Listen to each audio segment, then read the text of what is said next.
Bhim army संगठन प्रतिवाद police निष्क्रियता विरोध में प्रतिवाद करा बालीचंद्रपुर थाना अधीन में घटी दुईटी घटन पुलिस कौनसी कार्यानुष्ठान नहीं नथिबारु भीम आर्मी संगठन पक्षर ए प्रतिवाद करा बहु संख्यार महिला प्रतिवाद में सामिल होती बालीचंद्रपुर बजार शोभा यात्रा शताधिक लोक जाए बालीचंद्रपुर थाना सम्मुख में पुलिस विरोध में नाराबाजी करने प्रतिवाद कर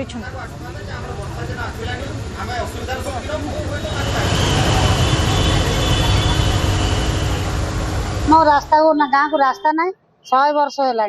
आम गोड़ी पकड़ स्त्री लोक टंका चांदा कर हीरे ही गोड़ी पकईचु आमको से अविरोध कर नहीं थाना केस कर भी थाना आनी एफआईआर देलु आईएस आम एफआईआर को रखिले ना आमको कहले कलेक्टर पाखक जातु कलेक्टर मत फोन कले मुझे पाखक एंट्री करी केसटा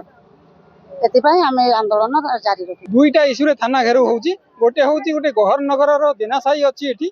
स्वाधीनता पर 80 वर्ष अतिक्रांत कले से गाँव को सबुदिनिया रास्ता नहीं तेणु 3 वर्ष है आम मुख्यमंत्री को आरंभ कर कलेक्टर को भेट करते प्रशासन किसी शुणिले ना जो हिड़ रास्ता जाऊे से मरम पकईबार जार बिल मालिक अत्याचार कले आउे एफआईआर देले कि थाना ग्रहण कला ना से आंदोलन होची आउ गोटे कथा है नानपुर मौजारे गोटे पार्वती भौणी जी पार्वती दलई सी मैंने आत्महत्या करदे कहीं ना पुलिस कथा शुणिलानी कि एफआईआर रखला ना तार एफआईआर दबार 10 दिन पर से लोकल लज्जा आत्महत्या करदे तेणु ए पुलिस दायी तेणु ये दुईटा केस रे जना पड़ुची जे